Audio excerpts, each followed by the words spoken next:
Hello, everybody. Hello. For y'all that don't know me, I am Marcella. I will be operating Sedna. Okay?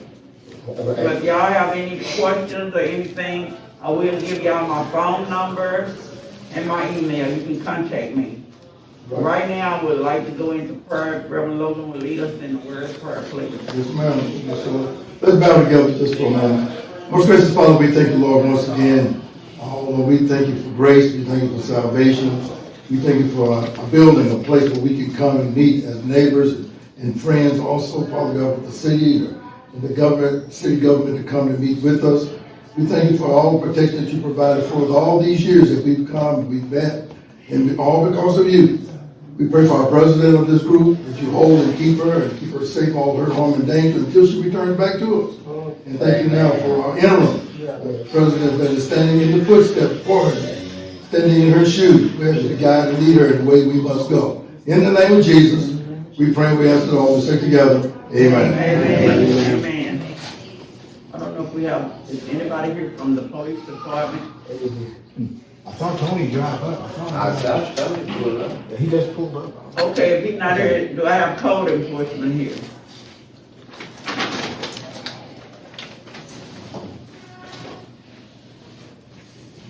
Hi there. Glad to be back after a little break.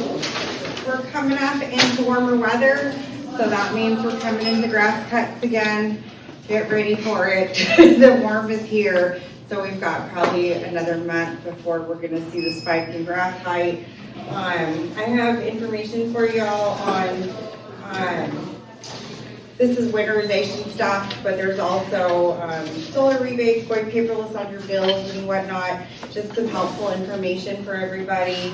And this is our leaflet as far as property maintenance goes. Nothing much has changed. There's been a few exceptions to we did away with noxious odors as far as that goes in our code, so that's gone now.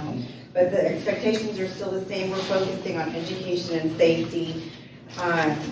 These are just examples. They did. There were some changes to the code as far as grass clippings goes, what to do with them, and just diagrams on safe parking in and around your property. The last one is how to file on your cell phone with Engage Denton. If you'll have a complaint, you guys can do it online. You can also call it in, email it in, or something like that, but everybody's got that telephone, so it's pretty easy to go on to Engage Denton. You can do also for street issues, you can take pictures and submit them that way, and they'll get to the appropriate department, watershed, everything, rentals, nuisances, and stuff like that. Loose animals, and if you have, let's say you're getting rid of a couch, and rather than to wait on hold for solid waste, you guys can schedule your pickups on Engage Denton.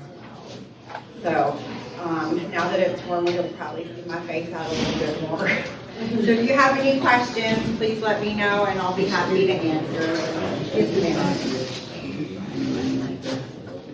Sure. We're going to pick up a paint, old paint. 5-gallon can. Paint does have to be taken up to the landfill for, they do, I believe they do a special disposal on that. You have to take it up there? With that $25 minimum? I'm sorry? That's $25 minimum? I don't know if there's a minimum on it. It might be on the City of Denton website, but usually that's one of the things like household waste that will take. Because I know they'll take like household chemicals and stuff like that too. All right. Are there any other questions I can answer tonight? What do you do with the old TV? Those are kind of hard to get rid of, especially like the big old ones that are in wooden cabinets and stuff like that, or that big ones with the projector screens in the back. Those do have to be paper. Did you need that number in here, or? Oh, did you find that? I just put city on there. Would you like it on there? Yeah.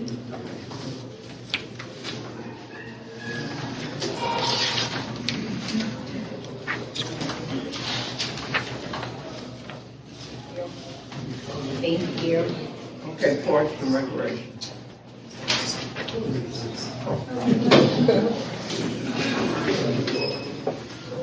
We've got just a few things to talk about. First, I'm going to start with a couple of naming applications we got from the public and one from Vicky Bird. So just to sort of talk through those, I've got our Parks athletic team here to talk about the Juneteenth tournament and the future of that. But let me just get into the renaming. I've also got our Department of Planning folks here. If you have any planning questions, you can direct them to that, to two over here. And so in terms of naming, we have 3 applications that we recently received. And the way this process works is we sort of wait until we have an actionable amount of applications to move on for park naming. Our park naming ordinance has a certain number of rules about who you can name a park, building, or facility, or park itself after. It has to be a Denton resident if it's for an individual. It has to be somebody who's made sort of a significant contribution to the community if it's after an individual. If it's named after an organization, it has to be an organization that has done the same, or an organization that has materially helped realize a facility or a building. Those are sort of the ground rules. And so for this round, we have just 3. The first item is a request by David Martin of the North Texas Umpire Association to rename the Juneteenth softball tournament after, sort of to change the name to the John Royster Juneteenth softball tournament to honor a long-serving umpire. And so that's the first application. And let me generally sort of talk about our role in this, just to clarify that. What we do is we speak to stakeholders who are touched by the possible renaming. We convey what they have told us to the park board, which then comes up with a recommendation for the city council. And the city council ultimately makes a decision on each of these applications. So our role is sort of just talking to the community, gathering what they want, and then conveying that. And that's part of why I'm here today, just to get a gauge of what people think about each of these applications, and then convey those to the park board, and then they'll convey it to the council. So that's the first application. And David Martin submitted this because he wanted to honor his friend John Royster, who was a long-serving umpire who passed away, I think, in 2022. So I've spoken to the softball tournament founders, organizers, and sort of gathered their opinions about the naming application, and we'll be conveying those forward. The second application is from Vicky Bird, who wanted to adjust the name of the Denton Civic Center to first the Quakertown Community Center. And so staff spoke with her and suggested, or sort of had a conversation where we thought that community center is a little bit confusing because we don't really have community centers in Parks and Rec. We have recreation centers, and to sort of add that dimension might sort of just confuse the public. So what we recommended or suggested, to see if she was amenable to the change, was to change it to, or to change the application to read the Quakertown Civic Center. So you'd still maintain the Civic Center name, so people would sort of have that immediate identification of the Civic Center, but then you would have the Quakertown element, which honors, of course, Quakertown, the park where the Civic Center is, and of course the history of Quakertown as we all know it. So that was the drive behind that application, to honor Quakertown in the name of the Civic Center. We spoke to Councilmember Bird. She was good with that specific change, so the application is now the Quakertown Civic Center for consideration. And finally, the third option, or the third application, regarded the day labor site on Fort Worth Drive. And Dr. Rudy Rodriguez, who is sort of a Denton mainstay, he was a UNT and TW professor, former Denton ISD trustee, he recommended naming that specific day labor site after Emilio Popo Gonzalez, who most of us know as sort of one of the early leaders of the Hispanic community in Denton. So he was one of the founders of LULAC. And he was sort of instrumental in helping the city to realize that day labor site. Before, I was talking to Dr. Rudy about this, and before that site, what they used to have is the day laborers just sort of congregating on Dallas Drive in a way that was very unsafe for the day laborers and for people trying to hire them. So the site improved that situation, and Dr. Rudy Rodriguez wanted to honor Emilio Gonzalez's contribution to that with this naming application. So I suppose, if you want at this time, or maybe after we go through the whole thing, you can sort of provide me with what you think about these applications. I'll be here till the end of the meeting. You can come up to me individually and let me know. We also always have Discuss Denton on there. The naming application piece is on Discuss Denton on that page, so you can ask questions, you can provide your input there. And we'd just be happy to hear what you have to say about these two applications. And so now the athletics team just wants to say a few words about the Juneteenth tournament. Well, to introduce ourselves real quick, I'm Jason Barrow. I'm the athletics manager for the Parks and Recreation Department. And I am Rachel Burks, the athletic supervisor for our department. So a couple years, we were tasked with kind of taking over the Juneteenth tournament for the MLK Rec Center, just to kind of help them run it, just because we have more of the athletics background, things like that. And so Rachel just wanted to come and clear up some of the air about where we're at with the tournament and moving forward. Yeah, so basically I reached out to the teams that played in it last year. We had 7 teams, and I heard back from, I think, 5 of the 7 teams. We were just asking them if they wanted, currently we have a double elimination tournament, that's a 1 day. And then we were trying to see if we wanted to kind of grow the tournament, because if we did that, we would have to move part of the tournament over to North Lake softball fields, because Fred Moore only has 1 field, or we would have to cap the amount of teams. So we give them several options of a single elimination, maybe instead of doing like an hour game, doing like a 40-minute game, or keeping it double elim and then expanding it into North Lakes and finishing at Fred Moore, or just capping it with a double elim and keeping it at Fred Moore all day. So the feedback we received from the teams that played last year was they would like to keep it a double elim tournament, just because if they come out there and it's single elim and they lose, they're done. So they have to get their whole team out there, and they maybe only be there for an hour.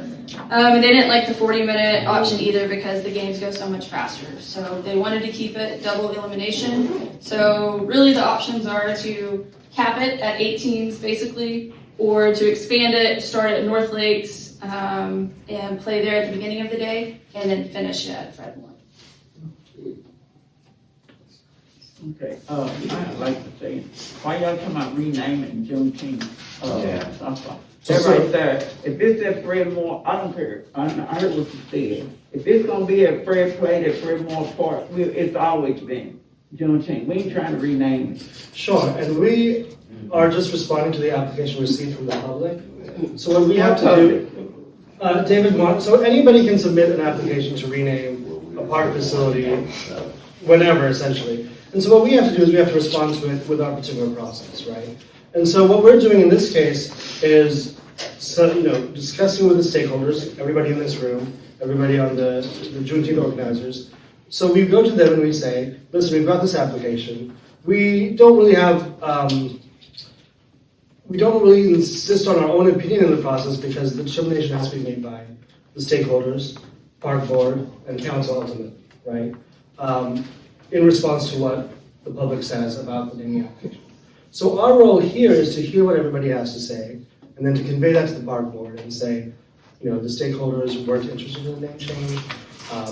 In fact, we know, speaking to the organizers of the Juneteenth tournament, that this application wasn't brought before them, before it was brought to us, so they didn't really know about it. So all of these facts we will convey to the park board, and then council will have all that information as well. And when they know, the balance of opinion in the community, they will then approve or reject the application according to that. So that's sort of why we're here. Denton Parks is not trying to change the name on this tournament. We're simply having to respond to an application that was submitted by the public. Does anyone have any questions? That's about? Yes. But I was gonna say, if y'all was talking about changing the name on it, I didn't know when we could submit the information. Because we've been at Fred Moore Park, softball, way before, we didn't even have enough scoreboard. We just played out there for ages, years and years.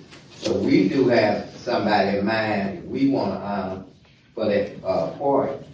The softball part, that's what we can do. And so, just generally speaking, for any naming application you have in mind, Yeah. you can simply Google naming application Denton. And that will Okay. take you to our Parks page where they have the PDF of the form and instructions on how to fill it out and how to email it to us. Do they have to be dead or alive?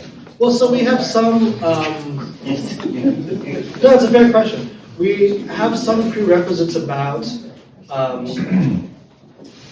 who the individual has to be, what their contribution has had to have been to the community. I'm not sure if it specifically says the person has to be dead. I don't think it does. Yeah, I don't remember Yeah. seeing that.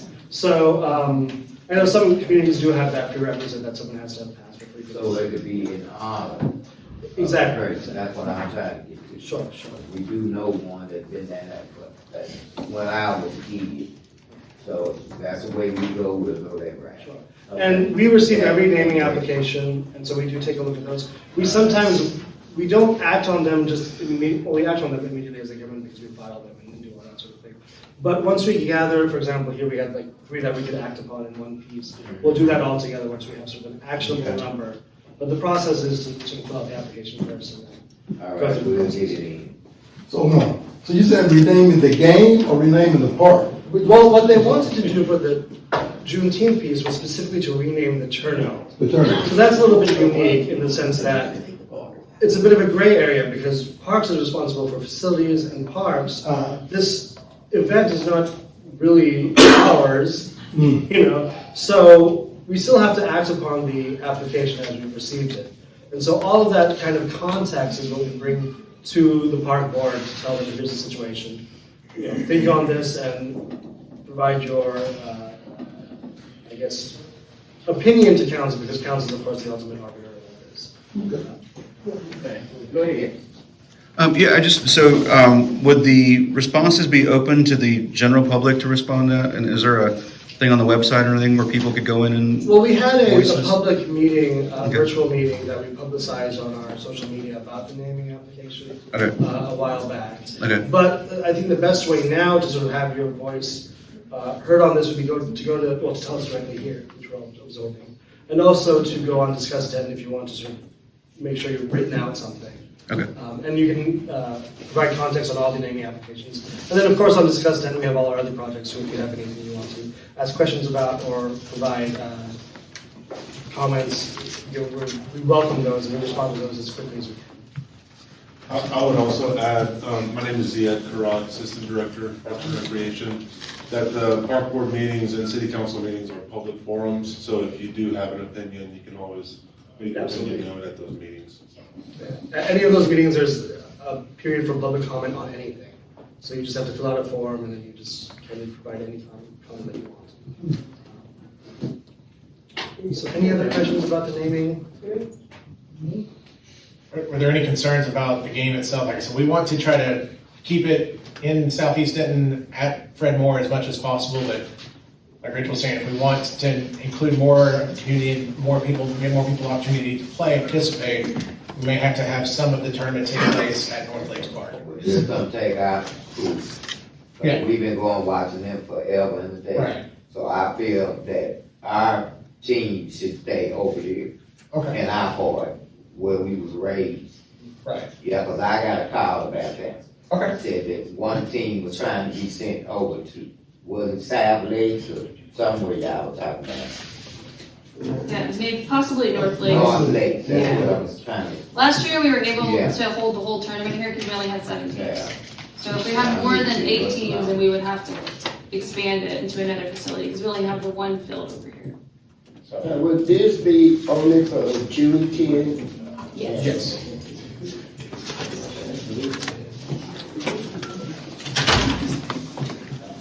Okay, thank you. Okay, is the mayor still here?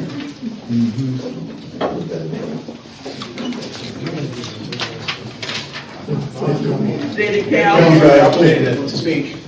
thank you. Mayor, city council, He's in the hallway.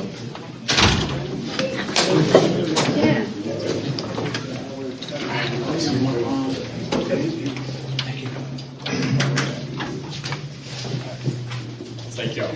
Yeah, pardon me. Thank you.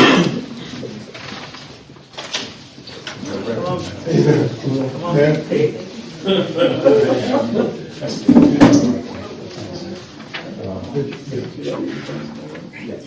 so, good to see everybody, always good to see everybody. I don't have anything to report out. We'll get ready to start talking budget stuff. I know they changed the sidewalk, I think that's right, that little cutout, that bump out down by the cemetery. I wasn't sure if anybody's driven it to give that a test drive. It's good. Yeah, better? Okay, got it. Someone's talked to me about, the striping there by the park. So by ALH, there's no kind of white stripe at the stop sign and some other stuff. So I'm gonna ask them to take a look at that and make sure we have all the markings we're supposed to have. So when people drop off their kids, all that's marked clearly. And then other than that, there was some trash kind of in this field back here. I sent them a picture of that, asked them to get that picked up. So try to drive around. Then behind John John's, there's some people camping back there, so I asked the police to go talk to them and make sure they knew we had a shelter available. And so just continuing to keep an eye on that. We will have a work session on April 15th to talk about new policies for homelessness and how we're going to address those things. And so that'll be coming forward. If you're interested in those things, that'll be a work session. The city manager is going to bring some more information to us. Budget this year, we're working hard to make sure we don't raise taxes, so that means we're going to be real lean and mean. So we're going to be tight on some stuff, but that's the goal, is to make sure we don't raise taxes on folks. So those are kind of the focuses that are coming down the line. That'll be after summer. This area, District 1, there won't be a vote as far as single member districts, and the state changed the law. If you don't have an opponent, you're not on the ballot. So for District 1, that seat didn't draw an opponent, so they won't be on the ballot. So if you live in District 1, there's nothing that we will be voting on this May. So that's how that works. But that will be Councilmember Byrd's third term. So that's 2027. She's term limited, meaning that'll be an open seat. So that gives you 2 years of playing, Reverend Logan. I'm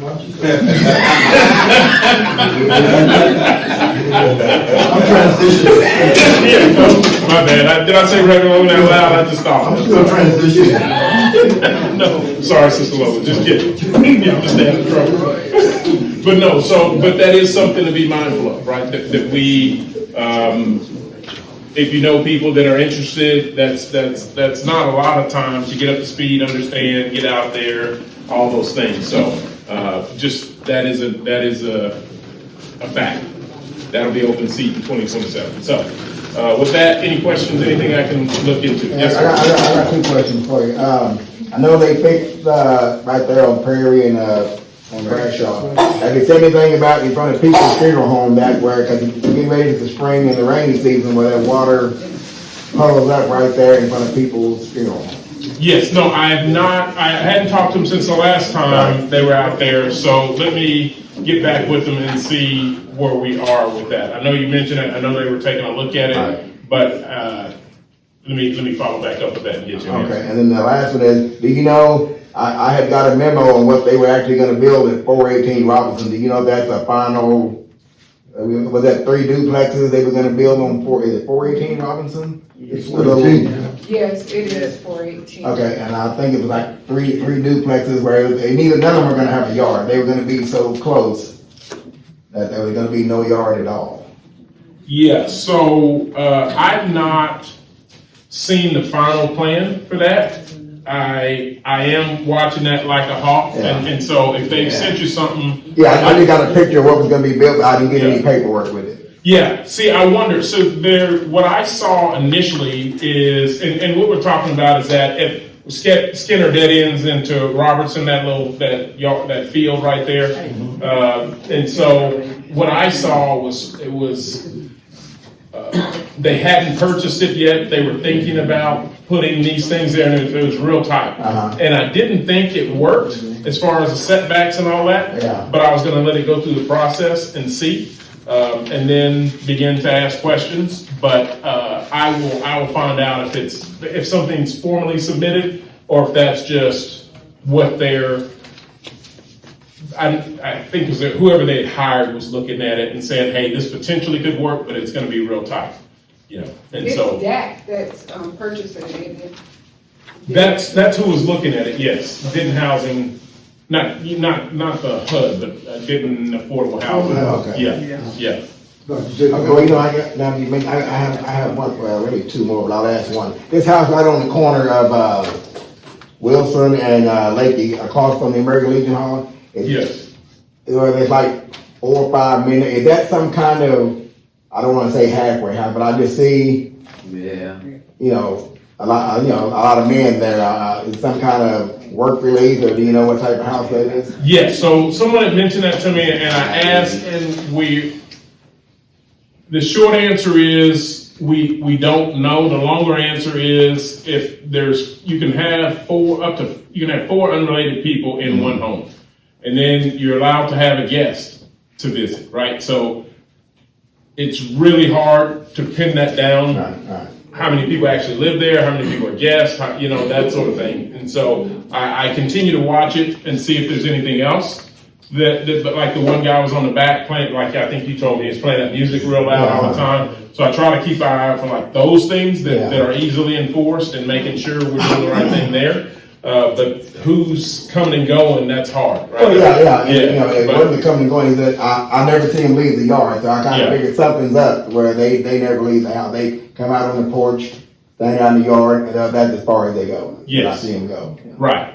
Yeah, so just trying to make sure there's not any violations. And so I drive it, and I'd ask everyone, just keep an eye on that. Those things really help to understand, what's going on and what then rises to the level where we can have code enforcement come out and make sure they're aware of the rules. Okay, because I was told there were others in the community. I just forgot to write down the addresses. Yeah, no, it's there's some protections that go there. There's some that are allowed because of the work they do. Right. But yes, so we just try. So I try to keep an eye on other things that are kind of tangible and make sure we're all operating under the same rules. Yeah. So if them, Yes, sir. by that being that if it is, I'll be watching them and looking too. Last time we had an incident up on Mill Street, where anyway, Sergeant Carter went up there, but they shut that one down. So I feel like they were telling us, you ought to be aware and let the community that's around that know that these houses is halfway houses, because you don't know if they murder, rapists, or whatever. Mm-hmm. The community should know when people is bringing those type of facilities in your neighborhood. Right. And one of the guys slipped and told it at the American Legion House. And that's where he was living, and it was a halfway house. So I just feel like something we need to know. We don't know the folks, murderers and what over there. And I think they should warn the neighborhood or something. Yeah, and I'll ask if there's other notice requirements. I'll ask and bring that back. Yes, ma'am. From the code enforcement standpoint, I did have like 2 open cases there, and they cured them right away. Good. So they're taking care of the property, and any pending violations they cured immediately. Great to hear. Great to hear. Thank you very much. What did she say? She said she filed a couple of code enforcement issues, and they were dealt with right away. Okay, go ahead. Yes, ma'am. Are we definite that is a halfway house? No, ma'am. We're not. So, No, I don't believe we can ask that question. Right. So my question is, if it's someone else's home, it's just having other people live there, is there a say-so of how many people they have living in their home? It's just a question. You can have 4 unrelated people. There's no limit, there's no limit on related people. And, that's just a simple, you just ask them. So that's how, there's not really a way to get beyond just, hey, are y'all related? Yes. Okay. Y'all related? No. And then on another thing, if they're in there for reform, who are we to judge? I just said we don't ask those questions. I know that, but we're judging. We're in here judging. I know you said that, but I'm saying regardless. We ain't judging. Thank you. for us to, if we have this going on, instead of trying to figure out a way to get them out, isn't there a way that we should be figuring out a way to help them get past what they've been through? It's just, I'm just asking questions. Well, it's the same thing, the city, like I said, the city doesn't, we're not trying to help or hurt, we're trying to make sure if someone on 100 Street says, hey, I'm having to follow the rules, why is the person on 200 Street having to follow the rules? We're just making sure all rules are applied equally. We don't have a vested interest in those outcomes. We have a vested interest in making sure that if I go to this house and do something, the same is applied at this house, and just applying the rules equally. That someone breaks the rules, they get called accountable. There's some people that break the rules, don't get caught. That's okay too. But if it gets reported, then we gotta, because there's a lot of stuff I see that I don't ever say anything, because I don't feel like that. If I'm the only one that sees it, then maybe it's not that important to everybody. So I don't run around like, playing gotcha. It's just if someone raises an issue, we address it. Fair enough. Thank you for clarifying that. Yeah, we will have Miss Julie. You have, yes, sir. God bless you. Pardon. Excuse me. My bad. Sorry. Giving people vertigo.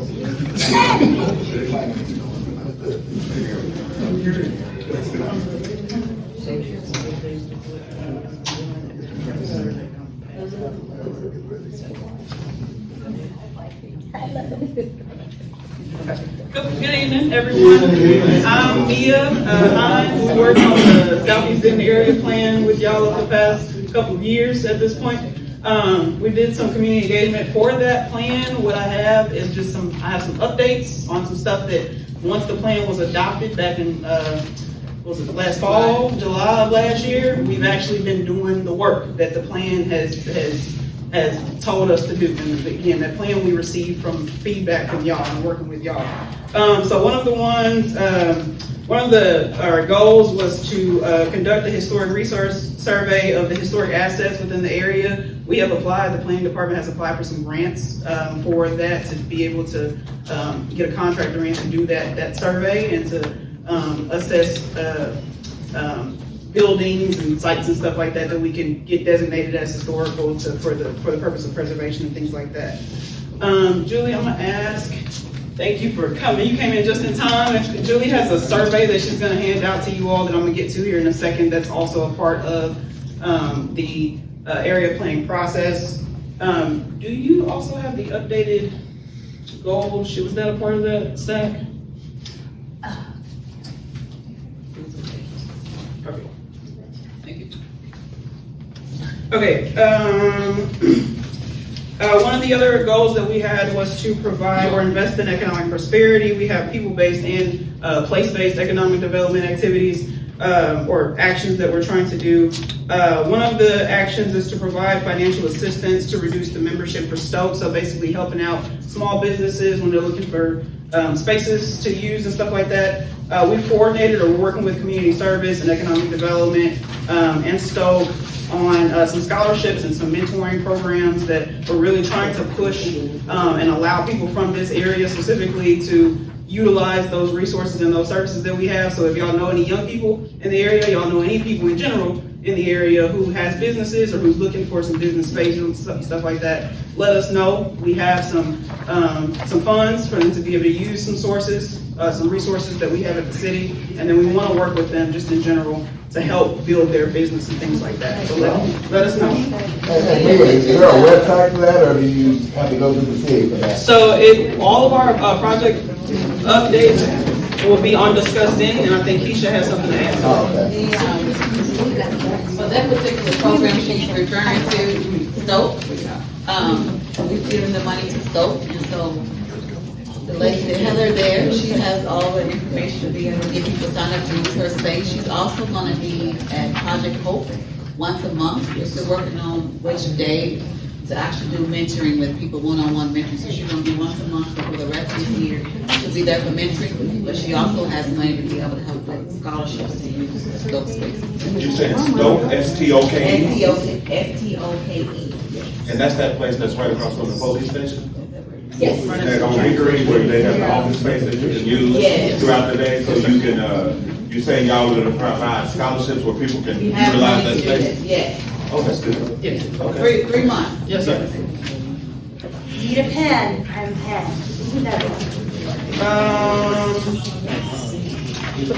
We, as far as creating a neighborhood empowerment zone for the area, basically, we have started some researching on that and we'll have some information for that coming soon. Basically, the neighborhood empowerment zone is a way that we can either implement different subsidies or things that would feed into the infrastructure and some improvements that could be made to the community. How can the city help subsidize that for the Southeast Denton area? How can we establish a district within the Southeast Denton area to where that's cheap or it's not as difficult to do certain things, improve certain housing things or certain infrastructure things in the area? Quick question, Mia. Yes. With this, survey, I know you're passing it around. Yeah, In here, right? Yes, ma'am. But is this gonna be passed around to actually the entire Southeast Denton, members? Yes, ma'am. So, and I'm gonna get to that here in a second. I'm gonna get to that as far as the specific area that we're talking about of where that live work overlay will be, and then what uses that we're specifically thinking about for that area. And we'll survey the people within the live work overlay area. So these are the property owners and the actual people that are included within that area, as well as people around the neighborhood, because they will be impacted by whatever commercial or whatever activities occurs there. But I'll get to that in a second. Yes, ma'am. People-based survey. Yes. That one, so that's everybody. Yes, those surveys will be for everyone too. One of the other actions we have is to create a residential overlay so that basically, I know that we've heard a lot of concerns about the sort of architectural style of different houses that have been brought into the area and how that looks different from the character or the makeup of the area and the existing homes that are here. The residential overlay will help us basically establish a sort of standard architectural style for the area so that we don't have those outliers in the community. Basically, the neighborhood or the residential areas can contain or holds on to or maintains that character, that residential character that we have recognized. And then for the live work overlay, which is the survey that I have, we're beginning public engagement on that now. So speaking to that, the live work overlay for a second, and I'm gonna take one of these. So the live work overlay it's an area that we had identified in the Southeast Denton area plan. Move this forward a little bit so y'all see this. So what we have here is East Prairie. Up here, there's some properties within that overlay that are included on the north side and the south side of East Prairie. We have Skinner Street to the west, Robertson Street down here, and then Cook Street. So the houses that you see or the properties that you see outlined in the orange area are all a part of the live work overlay. And what we're trying to do, we heard from the community that they want to see, one, more commercial types of uses. So they want to see more neighborhood scale commercial types of uses specifically. They want to see small grocers. They want to see more neighborhood scale, retail restaurants, personal service, beauty salons, stuff like that. We also heard too that they want to see, I know a lot of you are familiar with like the sort of main streets that the Southeast Denton area had and the thriving businesses that existed in Southeast Denton area. They want to see that business, that booming business sort of corridor being brought back to the area. So we're trying to figure out, or in the plan we figured out what might be the best place to do it based on where people feel like they are okay with residences and homes staying the same versus where they feel like people or we could see areas of change. With this overlay, what we are proposing, so a live work unit right now is a single building that has both a living component and a commercial component. So often it's a living area up top or something like that, and then there's usually it's like a bookstore or it's something, or an office space, or it's something that's fairly minor, not too many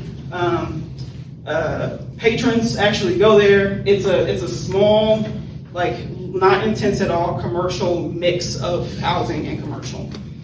What we've learned with this area, or with our live-work definition right now, is that it's a little restrictive. It hasn't actually been used throughout the city a lot, because if you have a living area, most people either don't want to work in that same house, or they don't. They want that for their business to be a sort of standalone entity. So we're trying to figure out how to make that work within this area. And one of the things that we're trying to see with this group and the larger SEDNA community, as well as people around this area specifically, is what work commercial components would y'all think are appropriate for this area? Given your knowledge of, there's residences here, it's fairly quiet, but not really. There's downtown over here. There's the concrete batch plant up here, that industrial site up here. So given all of these things, what are some of the uses or the commercial uses that you think would still be appropriate within this district? And this survey that I have for you, just list those uses. If you feel yes, if you feel no, to start off, and we can take these, if y'all have pens, do you have pens? We can take this together real quickly. I need pens. Everyone have pens? So the first one is office, professional office. That's what you think of as your administrative, clerical work type of office. Next is medical office. That's your dentist's office, eye exam offices. Restaurant as a drive-through use. That does typically pull in a lot more cars and traffic. Restaurants as a pickup only situation, so where people just kind of pull in, go to a window, and they pick up their food. Next is a restaurant sit down. That's what we know as the typical restaurant setting. Next is a mobile food court. This is the food trucks that might cluster in one single area. What do you think that might potentially be appropriate for this area? Next is a small retail. So that's your convenience stores, your smaller grocery stores. Business or trade school is the next one. Self-service laundry, so laundry facility, so that's the laundromats, that's the next one. Bank or financial institution is the next one. A music studio is the next one, and that does include producing, editing, storage of audio, media. Artisan manufacturing is the next one, and that's artist or craftsperson who teach, make, or fabricate crafts or products by hand or with minimal automation. Daycare is the next one. Personal service, those are your barbershops, your nail salons, those things of that nature. Tattoo body piercing is the last one. And so, like I said, really all you're going through on that column is just checking or circling yes or no. I think this is appropriate for this area that we've highlighted in orange. We'll take that feedback, and then if you have any other commercial items or businesses types that you would like to see that's not on this list, we'd ask that you put that in the other. On the back, because we can't know what you want, what you feel is appropriate without knowing what your concerns are also, on the back we have a list of neighborhood concerns, some that we've heard just in SEDNA in general, some that we've heard across the city wide, that are things that people are concerned about when we talk about mixing commercial uses with residential uses. So one of the things we have traffic, commercial signs, noise, odors, lighting, building height, hours of operation, customer parking, resident parking, and then any other items that you can think of as areas of concern. And what we're asking for you to do is to rank those based on how important or how much of a concern you have for those. That's be number 1, and then how, if you're not as concerned, it'd be number 9. Okay, and then I'll leave you. She's telling me my time is up. I talk too much. I'll leave you we will be hosting a block party on March 20th to basically get more of this information. We'll have this survey at that block party as well for the larger SEDNA or SEDAP community. SED community, Southeast Denton community. And then we will also post this online. At that block party, we'll have some games, we'll have some food. There'll be a cakewalk, there'll be some face painting, there'll be some music. It'll be a good time. But we're just more of the stuff that we did with the SED app or the area plan process. We're just trying to connect with y'all, just trying to get some feedback from the entire community. And that's more. That's gonna be at Fred Moore Fred Moore Park, as of right now, from 5 to 7 on March 20th. And if rain prohibits that, will probably most likely be in this building. Yes, sir. One thing, talk is cheap. You can talk all day long, but if you don't have the money to back it up, you don't have anything. And the thing about it is, these banks are not loaning any money to blacks over here. You cannot get anything financed. So what you're trying to do and want to do is get some finance money. Yes, sir. And Yeah. my uncle used to say, talk is cheap, but it take money to buy land. So we've got to settle that deal right now. Where the money coming from? And as we talked about earlier, we have some funds that we utilizing to help people get office space for people who have businesses. There's only right now we got actions in the area plan are mostly leaning towards regulating for land use and things like that. But where we do have people-based and place-based economic development activities and incentives where we're trying to make it affordable, or we're trying to help people in with that resource also. There's an item in the plan, it's based on the community, is for us to talk with the things, I believe, right? Okay, thank you. You haven't got there yet, but it's on the list. Thank you. Thank you. All right, thank y'all. Okay. Thank you. Y'all have the papers on tape. Okay. Next, I would like to say something to everybody. And this is me.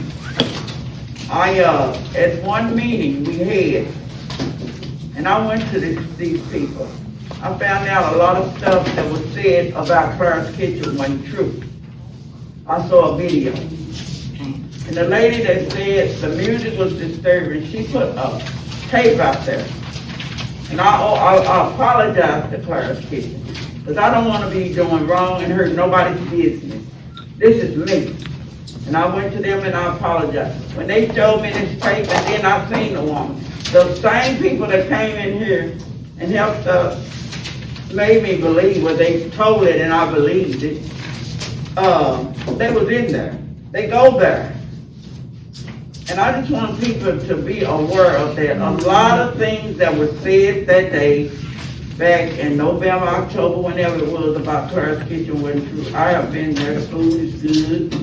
They are not going to speak tonight because they're not on a dam. But I did want to say this in front of everybody. I apologize to Claire's Kitchen for me, what I said, because it was wrong.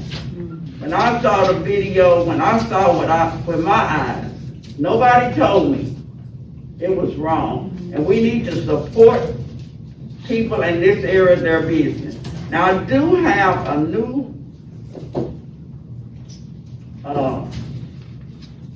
I'm not gonna call you your nickname. Think of your real name. I've been sitting up here doing this, trying to get your name in my mind, but I can't. It's Bobby. Okay, Bobby, could you come forward, please? Now, he's on. You call me my nickname, everybody here knows. Sugar Bird.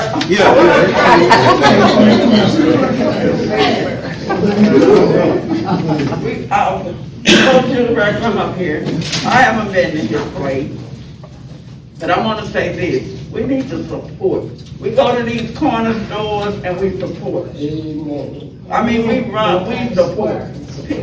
Right here, and I'm proud of both businesses. Now, I've eaten at Claire's Kitchen several times.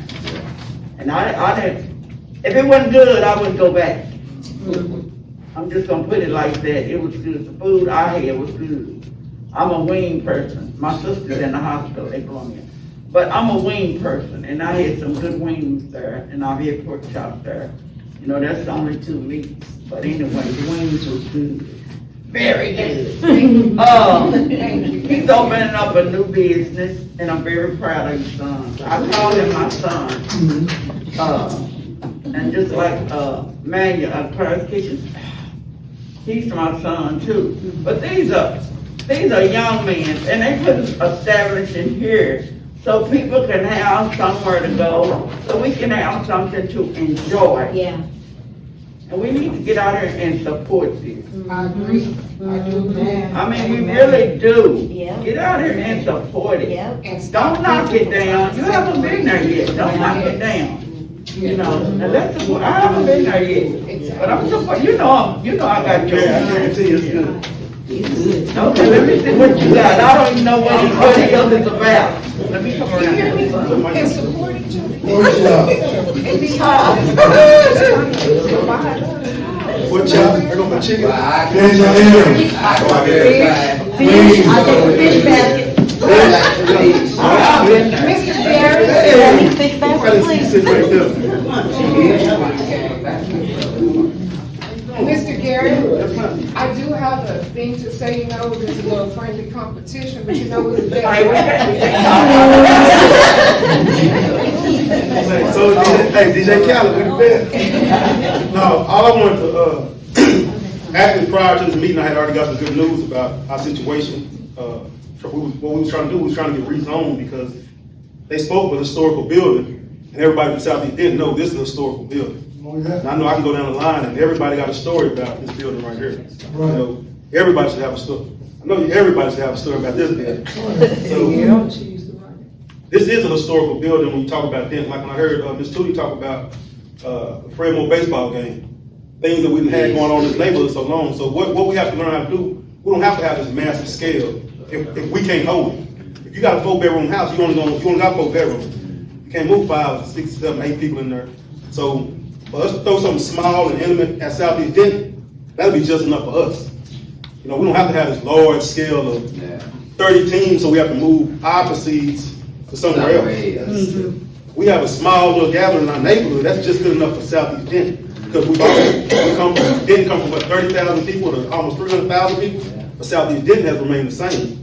They haven't built no new streets or nothing over in Southeast Denton. These are the same streets we walked up and down our whole life. And you just get tickets for walking on the wrong side of the street. You see what I'm saying? So we've been living in our own world over here, knowing how to get through the cracks of everything that's thrown at us. So this was another obstacle thrown at us when we tried to reestablish. I chased Mr. Redmond down for 10 years about this building. And when he finally blessed my game and said, he's gonna give me an opportunity, because that's what he did. He gave me an opportunity. So when he finally gave me an opportunity and I went to the city, it was like I was getting broken down with all these, you can't. And I had a group of sisters in there, some handy helpers, who really dug down deep and fought to kind of help us get forward. So I just wanted to present what it's gonna look like. This is what we say it's gonna look like when we get it done. And I just wanted the community back and let them know that we need an opportunity to do something in Southeast Denton. We need to stop getting opportunities taken away. That's what happened in Quakertown. That's why we got here. Yeah, that's right. So the same thing happened in Quakertown. It's gonna happen here if we left. That's right. You know what I'm saying? Y'all was here long way before me. You know what I mean? So what I feel about this building, I know y'all feel a lot more because it's part of y'all's young childhood and y'all young adulthood. Just like mine. So to reestablish this, it brings so much joy when I see senior citizens and all that go in there and they smile, they look and they tell all the stories about. That's what I'm in it for. So I'm in it for the history of just going to Shack Town, what we call it. You know what I'm saying? Just being in Shack Town. Everybody in here knows the feeling of being in Shack Town, whether it's a good one, a bad one, a scary one, a joke. You had every kind of feeling you have going down through this neighborhood right there. So my thing is, like I say, we have my wife from San Antonio. I love Mexican food. We got 8 Mexican restaurants on McKinney Street. Yes. 8. So why come Grubb and Clara's Kitchen can't be around the corner? Because McDonald's and Jack in the Box is right next to each other. That's right. Ain't it? So for us to, I never see Clara's as my competition. I see it as my, as we working together because they printed a lot of money out here. They printed a whole lot of money. You know what I'm saying? So they made enough for everybody. But what we don't have in Southeast Denton is a place we can be proud of when we ride through. We got 1 or 2 spots. Like I was telling Ms. Hines now at the meeting, we have a cement company right across the street from us. It's not one person from South East didn't work there. I drove trucks 16 years when nobody couldn't get a job. You see what I'm saying? So my thing is this: it's not a lot of opportunities for us. So if we don't make our opportunities and support the little opportunities that we do get, then we might as well be just like Quakertown and pack up and move somewhere else. So I'm just fighting for my small little corner of Southeast Denton, Texas. And I just ask for the support of the community to do that. That's it. And y'all know, like I say, the name is Grubb. It's just like Grubb, it's just backwards. So it's Grubb, and like I say, my plan is to do a nice, once we get it going, do a nice red ribbon opening where the community comes out. We bring the churches out, bring out Uncle Willie's son, the mayor. Remember that movie, Uncle Willie's son? We bring the mayor out, and I want to have it a real thing where the newspaper actually comes out and we're opening up a historical building. You understand what I'm saying? A black historical building. That means a lot to me. Oh, yeah. You know what I mean? I want the red ribbon. I want the whole community out there. I want the whole front page. I'm sorry to get up out here, but I just ask for y'all support. That's it. So when you say support, what do you mean you say support? Well, my thing is, I was trying to fight for the commercial thing. I think I have that laced right. Is that right? Yeah, so a part of, as you know, part of the feedback that we got for the area plan was regarding this area. This falls within that live work component, so we're trying to. It seems like y'all want the restaurant. You're excited for the restaurant. Yeah. So how can we make the question then becomes how can we make that work, right? Because right now what it's zoned for is it's R7, so it's zoned for residential. It's a more intense residential district, but the district that allows for restaurant also allows for like multifamily. It also allows for other commercial uses that we have also heard from this group they would not like to see here. So it's a part of this this survey is going to feed into, we've seen the likes and dislikes, what we want and don't want in this area, and we're going to try to come up with a creative zoning solution for this property in general. Right. Okay, as like an interim to the overall live work overlay for sure, but all this will feed into that information. Can I ask, was this location previously zoned as commercial and then converted back to residential? I think it's been zoned for residential for at least 20-ish years, something along those lines, yeah. Okay, I just know that a lot of the properties over there were zoned as commercial, then converted back to its original state for a while. Because I know that's one of the things that Claire's Kitchen had to fight for as well.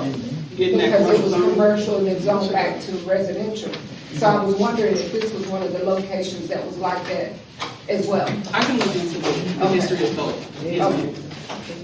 Thank you. Thank you. Thank y'all.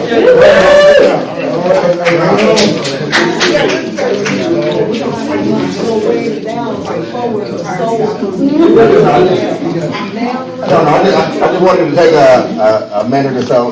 He was talking about opportunity. He was talking about opportunity. I tried to get a hold of Habitat. They couldn't make it. But when we talk about the opportunity, a lot of us don't know that last month they actually had a seminar down here with applications. That's the third time they have come into Southeast Denton and nobody knew about it. So I'm trying to get with Habitat to say, hey, if you're coming down here, how can we get the word out?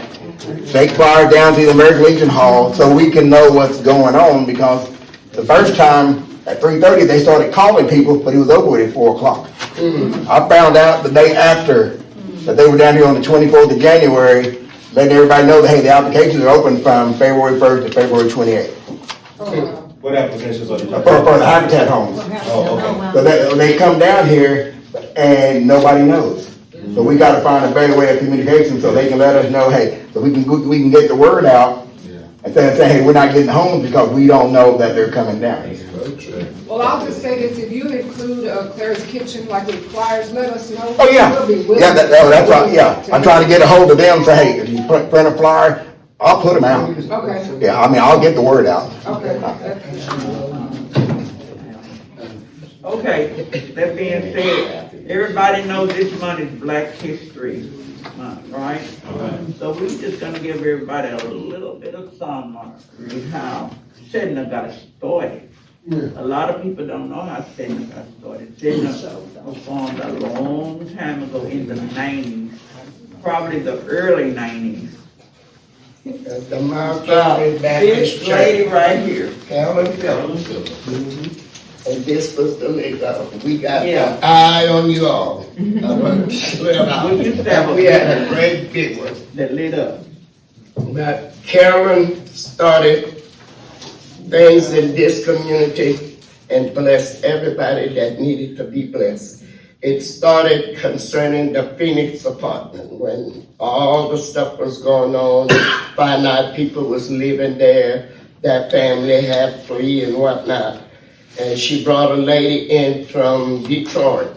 Miss Mister came in and helped and organize all the stuff that was going on. But to make a long story short, we used to have to go to the city council, and they'd always put us at the very end, and we'd sit down till 2 and 3 o'clock in the morning. But she got things started, and she got things going. She fought the police department, the fire department, the city council, and the street, the building and zoning, and everything that didn't look right, she was on it.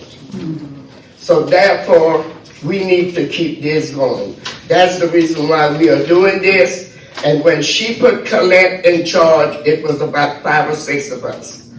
And she asked for us to support her and do everything that we could within our power to keep this going. And that's the reason why we're doing this. It's not just about we can do this, we can do that. It's about us communicating and fighting together and hold one another up. And that's what her dream was. Never let go. And do what is right in our community. If you see something, say something. You know something, say something. I used to go around taking pictures because at one time you couldn't park your car going this way, you'd get a ticket. You couldn't have this building painted one color. You couldn't have this, and now we have everything going on that she fought about. So let's stick together and do what is right. Black history is not just one month, it's every month. Let's stick together. We used to have to be, when we first started, we met in the back of Mount Calvary. That's it. Mount Calvary Church, and it was Sister Val, Carolyn Phillips, myself, and there was Reverend one Lawson. other lady, and Reverend Law. And we met there, and Carter finally started coming. Yes, He was a sure police officer then, and that's how we started. We just kept going and kept going, and now look at us, we're over here now. And if y'all don't remember this, they wanted to rename this. Right. This right here, you remember that? Yes. They were gonna rename this Martin Luther King Center. So we got to stay like that, got to keep your eyes open, see what's going on over here. All right, thank everybody. Thank you. Everybody. And if Thank you. anybody wants to bring something, contact me, and I'll put you down for next month. All right, thank you. Thank you.